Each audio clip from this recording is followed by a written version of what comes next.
Dans le dernier épisode, je vous avais laissé juste après que la garde civile espagnole nous ait virés de notre spot pendant qu'on dormait à 1h30 du matin. C'est pour ça que nous sommes si matinaux. Mais notre humeur grincheuse va rapidement se dissiper vu les merveilles que les paysages espagnols nous réservent aujourd'hui. Ouh, ce café déjà ouvert me fait de l'œil après notre nuit catastrophique à somnoler au pied de la moto sur un parking. On voudrait d'abord aller faire le plein, mais je crois qu'il est encore un peu tôt. Alors on va déclencher l'opération café immédiatement. Je dois avoir une tête de mort. Il est 7h55. Au moins on sera pas en retard aujourd'hui puisqu'il n'y a rien à plier, tout est déjà rangé. Voilà.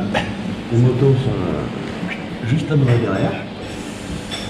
Et nous, on a pris le premier bar qu'on a trouvé ouvert pour essayer de prendre un café parce qu'on a dormi par terre sur de l'herbe. Enfin dormi, non, on a attendu que le soleil se lève, à peu près. Donc on se fait un café et histoire de bien se réveiller la figure, un petit sandwich chorizo qui arrache les dents. Voilà, une fois de plus, on remercie la Guardia Civile espagnole pour ce bon moment. Nous retournons à la station-service faire le plein. Servi par un gars de bonne humeur si tôt, ça nous a fait le plus grand bien. Et en plus, on a rigolé, car il n'avait pas compris que je voulais payer pour les deux pleins. Du coup, on a failli partir en n'en payant qu'un seul. Bref, c'était fun. Nous prenons plein nord car je voulais faire tout le tour de la chaîne de montagne de Caldo Vero. Sur la carte, ça me plaisait bien. Et j'avoue que vu notre petite forme, ce genre de jolie gorge avec des petits virages, ça nous berce bien et c'est bien agréable. Hold on when you need a friend, I'll never let you go again.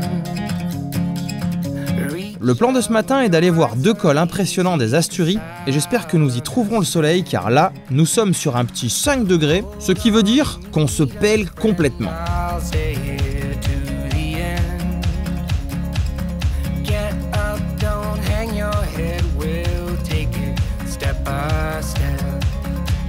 Quand on tombe sur un premier point de vue non prévu, on en profite pour faire un break au soleil. Avec une telle vue, c'est un régal. On va se réchauffer un peu au soleil, hein. Ah, ce truc là, ah, ça chauffe, c'est bien.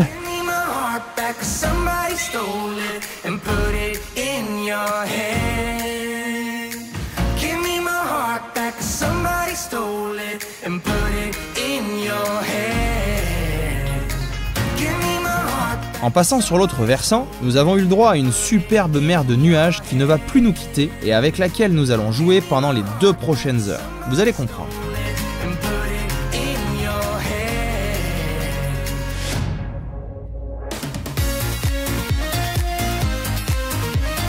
En commençant à grimper le mont Gamoniteru par sa mini-route, je ne vais pas mettre longtemps à comprendre que j'avais bien fait de vouloir venir ici, même si c'est un cul-de-sac. Comme dirait Gandalf, il faut toujours se fier à son flair. Accrochez-vous, nous sommes sur une pépite de première catégorie.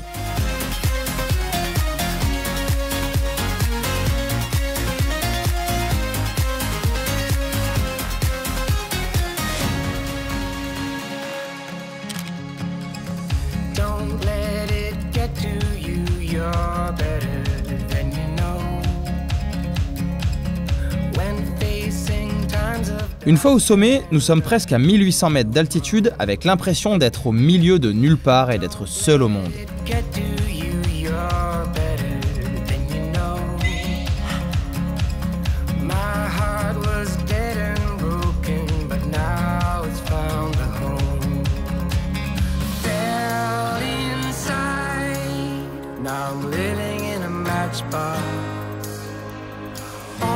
La descente se fait sur la même route, mais comment pourrions-nous nous lasser d'une telle vue?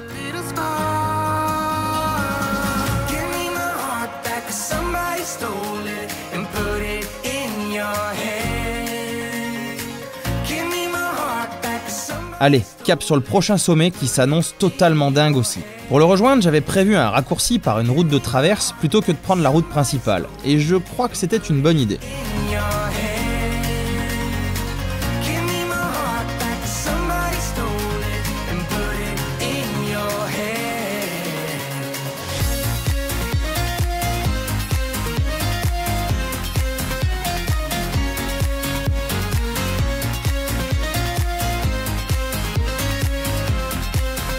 Oh là là, mais quelle vue de dingue! Ça fait du bien de se réchauffer au soleil après cette nuit pourrie. Pas vraiment envie de partir, mais bon, faut y aller, hein. Allez, go Pepper! Wouhou! Wouhou! Un peu l'impression qu'on pourrait en prendre comme ça là. Donne-moi des nuages. Ça te dérange si je passe, petit perro? Non? Perro, el perro. Oh putain, il y a personne hein. On fait pas une course les filles hein. Je crois que cette route est ce qu'on appelle par chez moi une route à chèvre. Ça sent le bouc mon pote.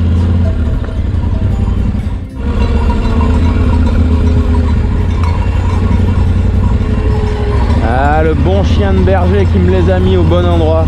Merci petit. Au-delà d'être animalière, cette descente nous aura aussi réservé la traversée de la mer de nuages. Ça faisait une éternité que ça ne m'était pas arrivé. Cette transition entre deux mondes est assez déroutante. Surtout qu'une fois l'avoir traversée et avoir rejoint le plancher des vaches, nous allons immédiatement reprendre de l'altitude vers le col de l'Angliru et repercer cette couche de nuages.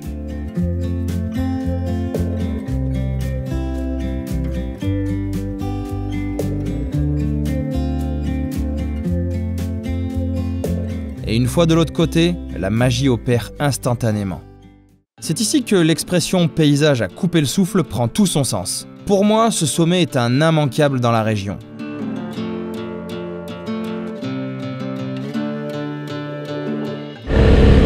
20% maximum », c'est énorme.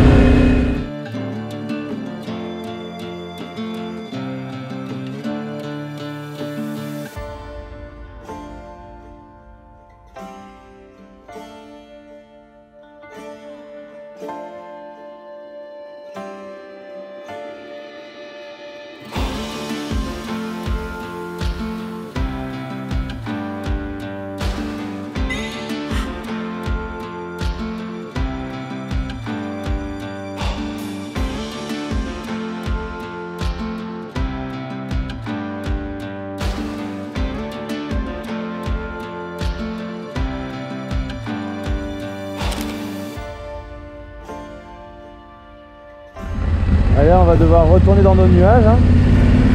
Faut bien se charger de ces vues là. Parce que c'est pas prêt de se dégager tout de suite. Et on va manger de la purée de poire.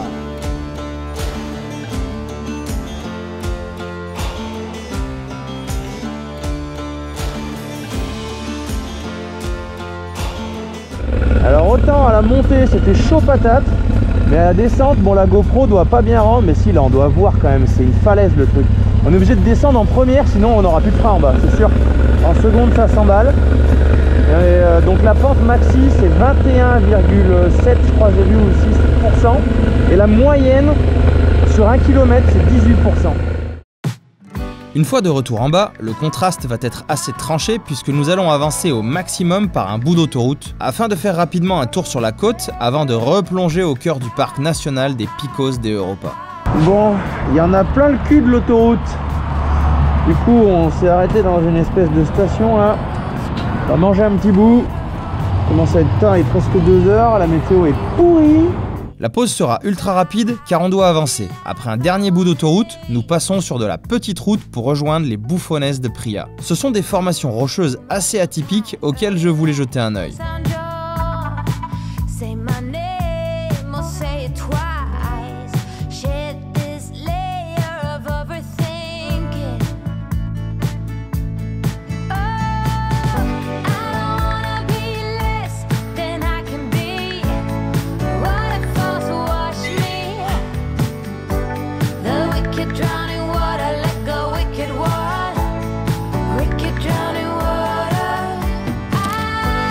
La côte vue du ciel était splendide, mais ce petit détour aura pris pas mal de temps. Nous reprenons donc rapidement la route en direction de ceux qui sont la raison même de tout ce road trip.